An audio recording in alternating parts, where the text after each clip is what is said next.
Okay, good morning. This is the second video of the bean, the follow-up of the bean that I offer the complete colony.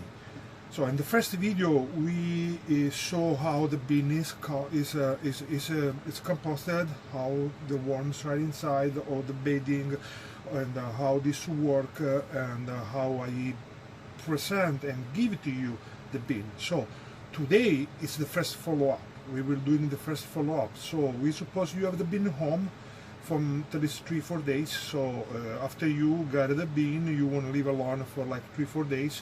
Of course, you want to check the first days when you're home and see how the bean is inside. After you check it, you just leave for himself. You don't touch anymore. So you just give the worms the time to get used to the new environment. So let's open these things. Last times I opened the bean was 3 days ago. Okay. All right. Okay. It don't look there are any escape, and this is great. I like it.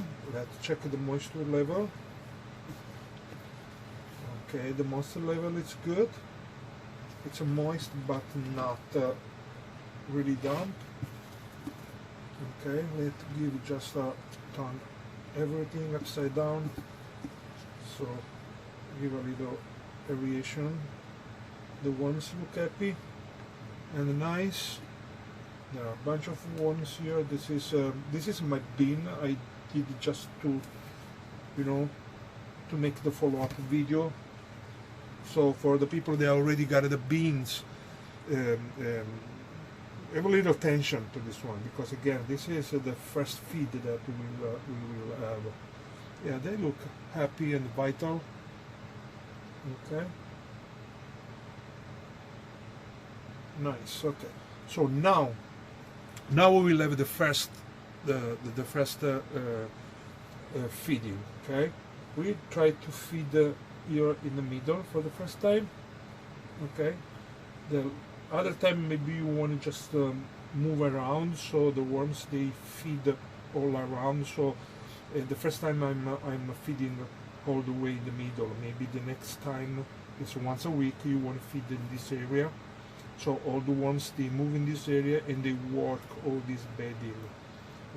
After you want to maybe move to this area, so all the worms move to this area and they start to work on this side of the bedding, because if you put the food always at the same point, the worms they work always the same this area.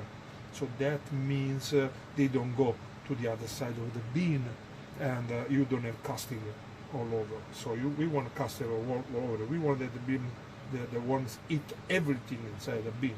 So it's a good thing. So now what I'm feeding, I have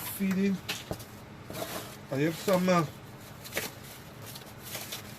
pumpkin that I froze from Halloween. I had some pumpkin. My friend they give to me. So, but because the pumpkin are very moist, I want to put something to absorb this moisture. So I'm putting the eggs container. Those one are perfect. So what I do, okay, I put some pumpkin here.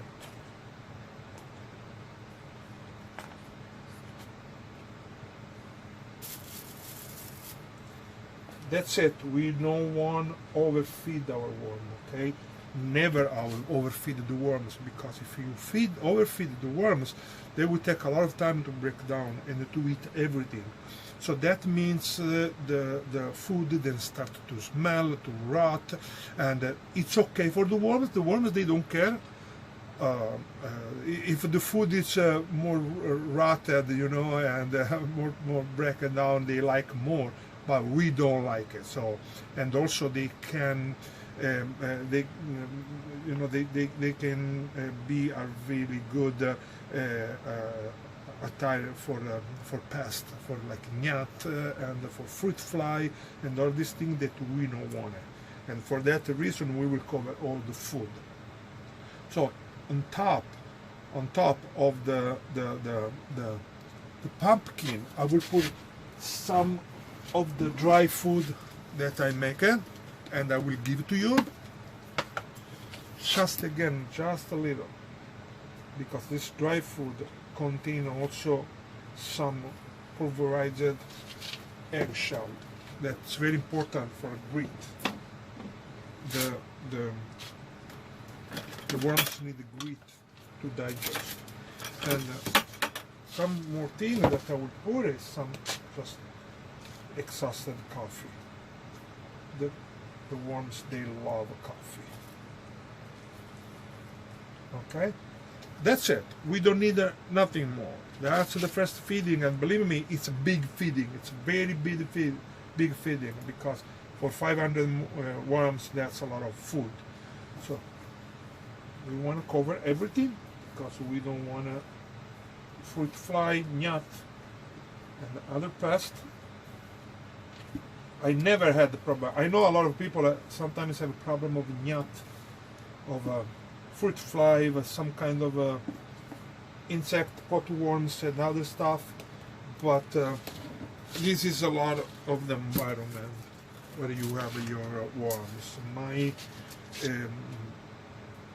My basement is pretty clean and okay and pest free, so I don't have any kind of pest. I never had any kind of pest, but you don't want pest. I mean, if you have some gnat, it's not a big problem. Actually, the gnat, they are part of the ecosystem here inside. So a little gnat is not a big deal. That's okay. But you don't want infestation of gnat, of course. So this is the first feeding. So what you want to do? You want to immediately cover. Okay. Just to give a little privacy to the worms. So you want to cover it immediately, okay? And you don't want to touch for at least 3, 4, 5 days. Better if it's all the week, okay? You don't want to touch it.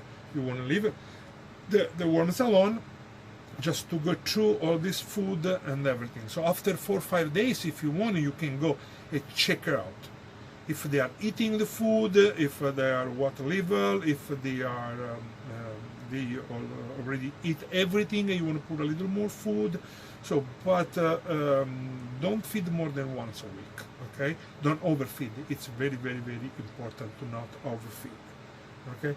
And it's important because all this food will produce a lot of moisture. So it's very important also you check the moisture.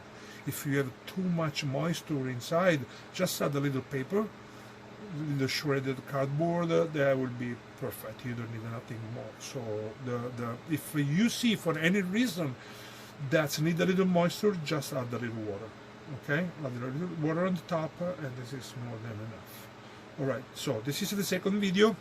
We will do another follow-up video when we go. We will check it out. Actually, this feeding, how it's proceeding, like 4 or 5 days, okay? And we will see what is happening, if we need more food or if it's enough and we want to wait more than 1 week.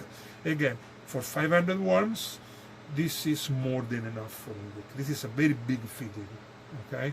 Half of this that we gave today, it's enough for 500 worms for 1 week. But the first feeding, I wanna, go a little big, so give the worms all the food that they want, so they finally settle in the new bedding and the new environment, and then they can start to, to reproduce and make their own home. Okay, again, any question, just ask.